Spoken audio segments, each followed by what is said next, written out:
नमस्कार दोस्तों, स्वागत है आपका लीगल गाइड 360 में। आज के इस लेक्चर सीरीज में हम आईपीसी को बीएनएस के साथ कंपेयर करके पढ़ेंगे।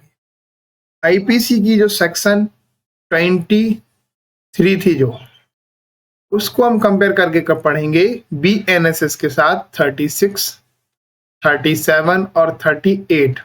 ये 36, 37, 38 किसका है? दो का 36, दो का 37 और दो का 38। ये सेक्शन इसकी बात करती है तो डेफिनेशंस दी गई हैं जो है wrongful gain, wrongful loss, gaining wrongfully and losing wrongfully. Hindi में अगर बात करें तो सदोष अभिलाभ रॉन्गफुल गेन को कहते हैं, लूजिंग रॉन्गफुल लॉस आपका सदोष हानि हो गया, और gaining wrongfully and losing wrongfully को सदोष अभिलाभ प्राप्त करना और सदोष हानि उठाना कहते हैं। वही बात बताई मैंने जो दो का 36, 37, 38 और सेक्शन 39 और है एक आगे जो वर्ड की बात करती है। वर्ड और एक्सप्रेशन अगर यहाँ नहीं है हमारे बीएनएस के अंदर अगर नहीं है तो जो आईटी एक्ट में या जो बीएनएसएस में डिफाइन है उनसे वहां से मतलब उठा लेंगे, तो उसको भी समझेंगे। और आज दो जो सेक्शन हमारी है वो पूरी कंप्लीट हो जाएगी। कंपेयर करके इसको हम हमेशा पुराने लॉ के साथ ही पढ़ते हैं, तो आईपीसी के साथ पढ़ते हैं जब से नए लॉ आए हैं। तो आईपीसी में ये सेक्शन 23 थी और दो का 39 है, ये न्यूली एडेड सेक्शन है पूरी। तो इसको समझते हैं बगैर किसी देरी के। और मैं बता दूं आपको ट्री के पॉइंट ऑफ व्यू से बहुत इंपॉर्टेंट सेक्शन है ये, एज वेल एज आपको आगे आईपीसी का हो या बीएनएस की हो, जैसे थेफ्ट की डेफिनेशन हो गई और जैसे फॉर्जरी की हो गई, इस तरह की डेफिनेशंस जो क्राइम अगेंस्ट प्रॉपर्टी है उन चीजों को समझने के लिए आज की डेफिनेशन समझना बहुत जरूरी है। अगर आप इसका मतलब नहीं समझ पाए कि रॉन्गफुल गेन क्या होता है, रॉन्गफुल लॉस क्या होता है, तो आप आगे की जो डेफिनेशंस, आगे की जो सेक्शंस आएंगी जो ऑफेंस को डिफाइन कर रही हैं कि ये करोगे तो आप ये ऑफेंस होगा, तो आप उसको नहीं समझ पाओगे जब तक इसको नहीं समझो। क्योंकि कहीं ना कहीं इन डेफिनेशन के बेस पे जो निकल के आया उस वर्ड को उन्होंने सीधा सीधा वहां पे रख दिया है, तो उस वर्ड को समझने के लिए इनका मतलब आपको समझना पड़ेगा। तो बगैर किसी देरी के आज के इस लेक्चर को आरंभ करते हैं। और पहली जो हम डेफिनेशन पढ़ेंगे वो रॉन्गफुल गेन की पढ़ेंगे, सदोष अभिलाभ। बीएनएस की बात करें तो 2 के 36 में देखने को मिलती है और आईपीसी में 23 के अंदर ही देखने को मिलती है। सिंपल सा प्री में क्वेश्चन कई बार डायरेक्ट आपसे यही पूछ लिया जाता है, रॉन्गफुल गेन। और अगर बात हिंदी की करें तो सदोष अभिलाभ आईपीसी में कहा डिफाइन है, तो आप सेक्शन 23 बताएंगे। बीएनएस में कहा डिफाइन है, तो आप 2 का 36 बताएंगे, तो सब सेक्शन 36। ये तो बात हुई कि आपके एग्जाम में क्या पूछा जा सकता है। मेन जो चीज समझनी है वो हमें ये समझनी है कि रॉन्गफुल गेन तो चलो ठीक समझ आ गया कि कहां पर डिफाइन है, कहां दिया है आईपीसी में, कहां बीएनएस के अंदर दिया है, पर एक्चुअल रॉन्गफुल गेन होता क्या है। तो इसमें जो चीज है वो आपको मेन जो करना है वो 3 चीजें इंपॉर्टेंट है जो आपको समझना है। तो रॉन्गफुल गेन्स का मतलब क्या है? Means gain by unlawful means of property. तो मैं आपको बता दूं, ऐसे ले लो आप, ये ए व्यक्ति है, इसे पहली चीज जो होगी वो गेन होगा, ठीक है। दूसरी चीज होगी वो क्या होगा? गेन जो ये हो रहा है किस चीज का होगा? किसी प्रॉपर्टी का होगा, ठीक है। गेन जो हो रहा है किसी प्रॉपर्टी का हो रहा, आप ऐसे करो। तीसरी चीज जो होगी, ये गेन जो इसको हो रहा है, जो इस प्रॉपर्टी का गेन इसको हो रहा है, वो अनलॉफुल मीन से हो रहा हो। अनलॉफुल मीन यानी गलत तरीके से, यानी विधि के विरुद्ध हो, जो अनलॉफुल मीन्स इस वर्ड को थोड़ा सा मैं आपको समझा देता हूँ। अनलॉफुल मीन्स का मतलब ये जिसे लॉ परमिट ना करता हूं, जिसे लॉ ने परमिट ना करो। सिंपल सा, किसी के घर पे आपने कब्जा कर लिया, आप उसके लिए ओनर नहीं है आप, और आपने उससे कब्जा कर लिया, और ऐसा करना लॉ मना करता है, तो इसे कहेंगे अनलॉफुल मीन्स। तो तीसरी बात निकल के आई, पहली चीज उसे गेन होगा, दूसरी चीज उसे किसी प्रॉपर्टी का होगा, तीसरी चीज जो इस गेन जिस प्रॉपर्टी का हो रहा है वो अनलॉफुल मीन्स से होगा, और चौथी चीज जो सबसे इंपॉर्टेंट है, जो ये पर्सन है ए, ये not legally entitle, not legally entitle. तो चार चीजों को आपको समझना है। इसको गेन होगा किसी प्रॉपर्टी का, अनलॉफुल मीन से होगा, और जिस प्रॉपर्टी का ये गेन कर रहा है उसके लिए लीगली इंटाइटल नहीं होगा, इट मींस ये उसका ओनर नहीं होगा। अब मैं आपको एक एग्जांपल के साथ समझाऊंगा आपको। मान के चलो मेरी गाड़ी है, ठीक है, ये ए व्यक्ति सी की गाड़ी है, या चलो ये बी व्यक्ति है, ऐसे लेते, ए और बी दो ले लेते। ए क्या करता है, बी की गाड़ी ले आता है, इसकी बगैर कंसेंट लिए, बगैर बताए चोरी कर लेता है। सिंपल सा समझो। अब जो ये ए लेके आया लीगली इंटाइटल नहीं था, क्योंकि बगैर इसकी कंसेंट के उठा के लाया ही नहीं, अनलॉफुल मीन से लाया, गाड़ी है, प्रॉपर्टी है, उठा के लाया। अब जो ले आया इससे इसको क्या हुआ, प्रॉपर्टी का गेन हो गया, इसको चला के कमाएगा भी या नहीं चलाएगा तो गाड़ी की जो वैल्यू है वो तो इसको मिल ही सकती है। तो अब ऐसा कहा जाएगा कि ये ए व्यक्ति है, इसको रॉन्गफुल गेन हुआ है। तो बेसिकली कब कहा जाएगा रॉन्गफुल गेन हुआ है, तो तब कहा जाएगा कि gain by unlawful means of property to which the person gaining is not legally entitled. यानी जो व्यक्ति है उस वो जो प्रॉपर्टी को गेन कर रहा है वो अनलॉफुल मीन से कर रहा है, और जो अनलॉफुल मीन से जिस प्रॉपर्टी को वो गेन कर रहा है उस प्रॉपर्टी के लिए वो लीगली एंटाइटल नहीं है, कानून उसे अधिकार नहीं। अब इसमें से लीगली एंटाइटल ही वर्ड हटा दे या अनलॉफुल मीन्स हटा दे तो डेफिनेशन पूरी नहीं होती। जैसे कि एग्जांपल में समझो, यही ए व्यक्ति ले लो आप, अब ये किसी अथॉरिटी का ओनर है, मान लो एक एमसीडी में है। अब इसको लॉ ने ऐसा परमिशन दिया है कि रोड पे कोई चीज ऐसी है जो कोई लगा रहा है, वेंडर लगा रहा है या कुछ लगा रहा है, चाय की टपरी लगा रहा है, कोई भी चीज लगा रहा है, इसको ये लॉ ने अथोराइज किया हुआ है कि वो सामान उठा के ले जा सकता है अपने साथ।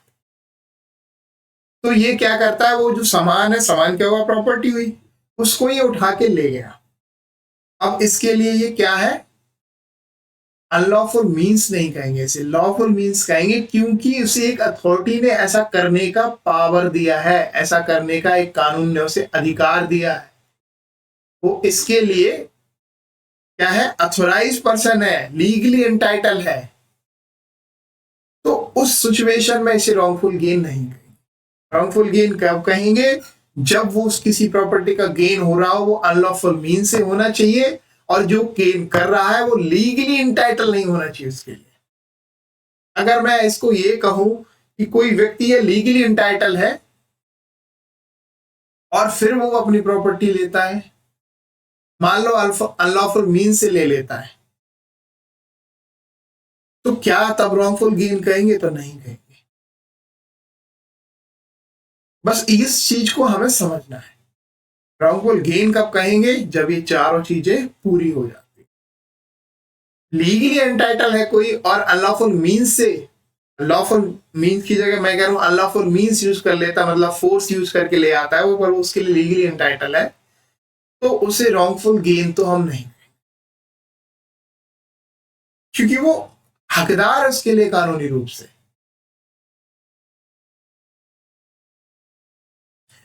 तो ये रॉन्गफुल गेन की डेफिनेशंस थी। आई होप आपको मैंने सारे एंगल से समझा दिया है।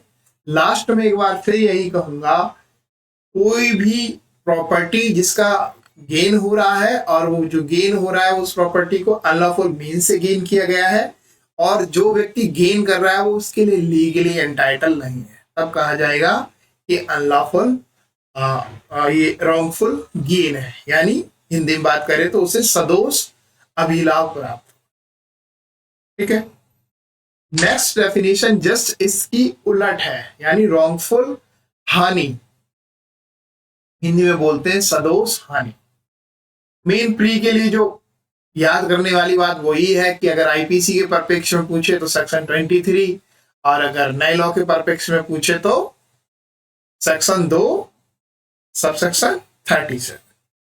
समझने वाली बात जो है वो ये है रॉन्गफुल लॉस। जैसे मैंने आपको रॉन्गफुल गेन समझाया, जब उसका उल्टा कर दो, बस इसमें जस्ट उल्टा कर दो। इसमें क्या होगा मैं आपको बता दूं, लॉस बाई अनलॉफुल मीन्स। तो पहली चीज तो क्या हो रही है, लॉस हो रहा है। कैसे लॉस हो रहा है, अनलॉफुल मीन से हो रहा है। किस चीज का लॉस हो रहा है, किसी प्रॉपर्टी का हो रहा है। तीसरी चीज,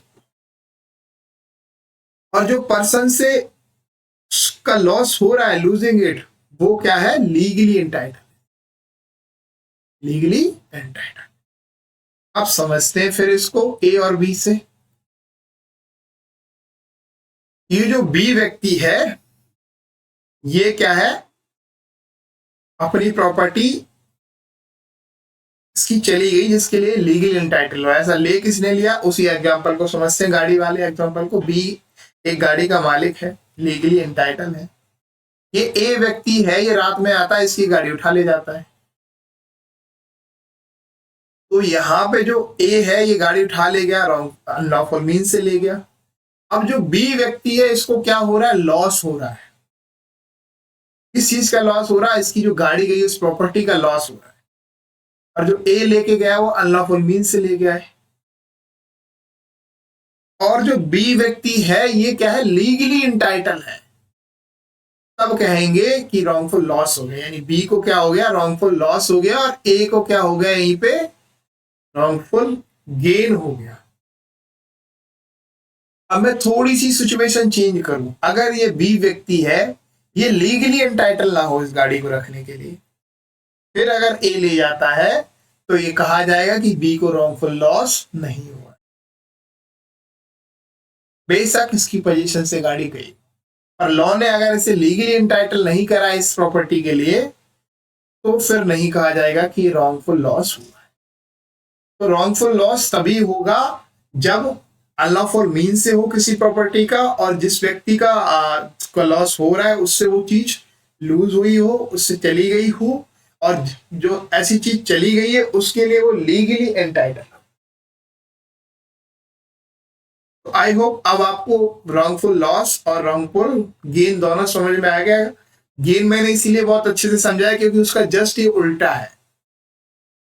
अब लॉस नहीं कहा जाएगा तो क्वेश्चन में कई बार पूछ लेता है कि इस तरह से घुमा के एक सिचुएशन दे देता है जिसमें सिर्फ इतना छोड़ देगा कि वो लीगली एंटाइटल नहीं होगा, और आपसे पूछ लेगा, तो वहां आपको प्रॉब्लम हो सकती है।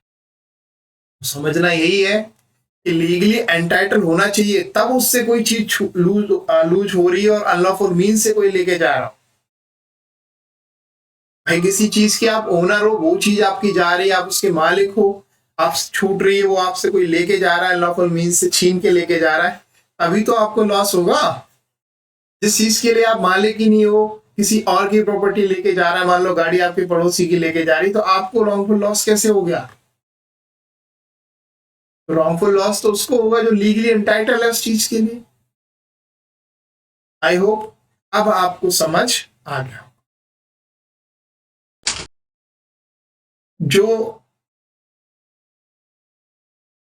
सेक्शन 23 है उसी में जो नेक्स्ट जो पैरा था वो गेनिंग रॉन्गफुली कब कहा जाएगा और लूजिंग रॉन्गफुली कब कहा जाएगा। 2 वर्ड और है, यानी सदोष अभिलाभ प्राप्त करना और सदोष हानि उठाना, ऐसा कब कहा जाएगा। तो वही चीज याद करनी है। 2 सब सेक्शन 38 के अंदर नए लॉ में इसे डिफाइन करा है, और पुराना तो सेक्शन 23 के अंदर डिफाइन किया था। क्या होता है gaining wrongfully and losing wrongfully, कब कहा जाएगा कि किसी को गेनिंग हुई है रॉन्गफुली, कब कहा जाएगा किसी को लूजिंग हुई है रॉन्गफुली। यानी सदोष अभिलाभ प्राप्त हुआ है किसी को, या सदोष हानि उठानी पड़ी है, ऐसा कब कहा जाएगा। A person is said to gain wrongfully when such person retain wrongfully. एक पर्सन को रॉन्गफुली गेन तब बताया जाएगा कि उसने कोई चीज रॉन्गफुली गेन की है जब वो व्यक्ति किसी वस्तु को रॉन्गफुली रिटेन करता है। अब मैं जैसे मैंने उस एग्जांपल को दिया था, तो वो उसमें क्या कर रहा था, रॉन्गफुली लेके आया था और अपने पास क्या कर रहा था, मान के चलो रोक के रखता है अपने पास, रिटेन कर रहा है अपने पास, तो ऐसा कहा जाएगा कि उसने रॉन्गफुली गेन किया है। As well as when such person acquire wrongfully. दूसरी बात जो है एक्वायर यानी रिटेन और एक्वायर दोनों में से कुछ भी करता है वो व्यक्ति, जो मैंने आपको एग्जांपल दिया था ए का, अगर वो दोनों में से कोई भी चीज करता है तो कहा जाएगा कि उसने रॉन्गफुल गेन किया है। ठीक है, ये बात हुई। अब रॉन्गफुल लूजिंग रॉन्गफुली समझते हैं। Person is said to lose wrongfully when such person is wrongful kept out of any property, as well as when such person is wrongfully deprived of property। तो दो चीजें हैं, एक kept out और deprived। अब आप चले जाओ बी के पास, जिसका wrongfully kept out हो रहा हो, प्रॉपर्टी का छोड़नी पड़ रही हो, उसको डिप्राइव्ड हो रही हो, चली जा रही हो उससे, तो कहेंगे कि लूजिंग रॉन्गफुली। गेन का मैंने बता दिया, रोकता है, अपने पास एक्वायर करके रखता है, तब ऐसे व्यक्ति को कहा जाएगा कि वो क्या कर रहा है, गेनिंग रॉन्गफुली कर रहा है। किसी व्यक्ति की प्रॉपर्टी उससे लूज हो जाती है, उससे डिप्राइव्ड हो जाती है, कैप्ट आउट हो जाती है, तो हम कहेंगे कि उसे लूजिंग रॉन्गफुली हो रही है। ठीक, ये समझने वाली बात थी आपको। उस एग्जाम्पल को सेट करो। रॉन्गफुली गेन में अगर कोई व्यक्ति जो ए है वो अपने पास कोई प्रॉपर्टी रखता है जिसके लिए वो लीगली इंटाइटल नहीं है, अनलॉफुल मीन से रखता है अपने पास, तो रॉन्गफुल गेन हो गया वो। तो अब गेनिंग रॉन्गफुली किसे कहें, तो ऐसे व्यक्ति को कहेंगे जो रॉन्गफुली गलत तरीके से ऐसी वस्तुओं को क्या करता है, रिटेन करता है या एक्वायर करता है। ऐसे लूजिंग रॉन्गफुली को क्या कहेंगे, ऐसे पर्सन को कहेंगे जो रॉन्गफुली कैप्ट आउट करता है इस प्रॉपर्टी को या डिप्राइव करता है रॉन्गफुली इस प्रॉपर्टी को। तो आई होप इतना आपको समझ आया होगा। नेक्स्ट जो सेक्शन है बीएनएस की है, दो sub section 39 newly added section है। ये वर्ड और एक्सप्रेशंस की बात करती है। Word and expressions used but not defined in this Sanhita, यानी जो शब्द हैं और उनके पद यूज तो है इस संहिता में, पर इस संहिता में डिफाइन नहीं है। जैसे कि मैं बताऊं, साइबर लॉ वर्ड यूज कहीं मिलेगा आपको, डिजिटल रिकॉर्ड वर्ड यूज मिलेगा आपको, पर डिजिटल लॉ डिफाइन नहीं किया हुआ है। कंप्यूटर है, ये शब्द दिए हुए हैं, इस तरह के कोई शब्द हैं तो वो ये कह रहे हैं यूज तो हुए हैं संहिता में, इस बीएनएस में न्यूली एडेड सेक्शन है, पर डिफाइन नहीं है। तो अब आप बताओ, बड़ा समस्या हो जाएगी। कोई ऑफेंस में इन्होंने एक वर्ड को ही लिख दिया मान लो, अब वो ऑफेंस में वर्ड लिखा है पर उसका मतलब नहीं बताया इस संहिता के अंदर यानी बीएनएस के अंदर, तो आप उसका मतलब कैसे निकालोगे, गूगल तो करोगे नहीं, ये तो फिर सुप्रीम कोर्ट उस पर इंटरप्रिटेशन दे या हाई कोर्ट इंटरप्रिटेशन दे कि इस शब्द का मतलब ये क्या है, जैसे डेंजर वेपन्स के ऊपर दे रहा है। तो इस चीज को तोड़ निकालने के लिए ये न्यूली एडेड सेक्शन ऐड करी इन्होंने और कह दिया but define in the Indian technology act 2000 और एंड द भारतीय नागरिक सुरक्षा संहिता 2023। तो ये कह रहा है कोई ऐसे शब्द और कोई ऐसे एक्सप्रेशन यानी ऐसे शब्द और पद जो यूज तो हुए हैं भारतीय न्याय संहिता के अंतर्गत पर डिफाइन नहीं है, पर वो डिफाइन है इंफॉर्मेशन टेक्नोलॉजी एक्ट 2000 या भारतीय नागरिक सुरक्षा संहिता 2023 में, तो क्या होगा, shall have the meaning respectively assigned to them in that act and संहिता। तो ऐसे शब्दों का और ऐसे पदों का यानी ऐसे वर्ड का, ऐसे एक्सप्रेशंस का मतलब हम ये इंफॉर्मेशन टेक्नोलॉजी एक्ट भारतीय नागरिक सुरक्षा संहिता से क्रमशः निकाल लें, जो भी क्रमशः उसमें दिया गया होगा रिस्पेक्टिवली वो हम निकाल लेंगे और वही मतलब सिंपल एक मोटी मोटी लाइन में समझाऊं, कोई ऐसे वर्ड और एक्सप्रेशंस हैं जो भारतीय न्याय संहिता में डिफाइन नहीं है, बट इंडियन टेक्नोलॉजी एक्ट 2000 और भारतीय नागरिक सुरक्षा संहिता 2023 में डिफाइन है। तो हम ऐसे शब्दों का मतलब इन दोनों एक्ट से, भारतीय नागरिक सुरक्षा संहिता और इंफॉर्मेशन टेक्नोलॉजी एक्ट से निकाल लेंगे, जो भी वहां दिया होगा उसके अकॉर्डिंग। एक्सरसाइज कर लेते हैं फटाफट। wrongful gain and wrongful loss have been defined under Indian Penal Code in which of the following sections? तो इनमें से जो सेक्शंस दिए हैं उनमें wrongful gain और wrongful loss कहाँ डिफाइन है, तो आप बता देंगे फटाफट। आईपीसी के परिप्रेक्ष्य में पूछा है तो सेक्शन 23 हो जाता है, option is B. When a person gains something by unlawful means, कोई व्यक्ति है गेन करता है कुछ अनलॉफुल मीन्स से, to which he is not legally entitle, जिसके लिए वो लीगली इंटाइटल नहीं है, इसे क्या कहेंगे? इट इज, क्या है ये? तो ये रॉन्गफुल गेन है, मैंने अभी आपको समझाया, ठीक है। एक्सरसाइज जल्दी जल्दी करा रहा हूं। whoever does anything with the intention of causing wrongful gain to one person or wrongful loss to another person is said to do that thing। तो इसे क्या कहेंगे? ऐसा कुछ इंटेंशन के साथ किया जाता है जिससे क्या होता है, एक व्यक्ति को तो रॉन्गफुल गेन हो रहा है, दूसरे व्यक्ति को रॉन्गफुल लॉस हो रहा है। ये मैंने पहले पढ़ाई हुई थी सेक्शन, तो इसलिए क्वेश्चन डाल दिया। तो इसको हम डिसऑनेस्टली कहते हैं, और डिसऑनेस्टली वर्ड यूज हुआ है आपकी थेफ्ट की डेफिनेशन में। तो मैं इसीलिए कह रहा था कि वहां कहते हैं कि डिसऑनेस्टली कोई प्रॉपर्टी को क्या करता है, मूव करता है इधर से उधर विद इंटेंशन के साथ। तो डिसऑनेस्टली के लिए आपको पता होना चाहिए कि डिसऑनेस्टली है क्या। डिसऑनेस्टी का मतलब है कि एक को रॉन्गफुल गेन हो रहा हो और एक को रॉन्गफुल लॉस हो रहा हो, तब कहेंगे कि डिसऑनेस्टली। तो रॉन्गफुल गेन और रॉन्गफुल लॉस की अगर आपको डेफिनेशन नहीं पता है तो आप डिसऑनेस्टली नहीं समझ सकते। इसलिए मैंने समझाया लॉ क्या है, एक दूसरे से इंटरलिंक है, तो पढ़ा भी ऐसे ही जाता है।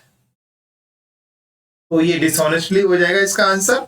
Wrongful gain has been defined under BNS, यानी भारतीय न्याय संहिता के अंतर्गत रॉन्गफुल गेन कहाँ डिफाइन है, तो फटाफट बता देंगे। 2 का सबसेक्शन 36 के अंदर डिफाइन है, रॉन्गफुल लूज 2 का 37 के अंदर डिफाइन है, और गेनिंग रॉन्गफुली और लूजिंग रॉन्गफुली जो डिफाइन है 2 के सब क्लॉज 38 के अंदर डिफाइन है, और 2 का सब क्लॉज 39 जो है वो न्यूली एडेड प्रोविजन है।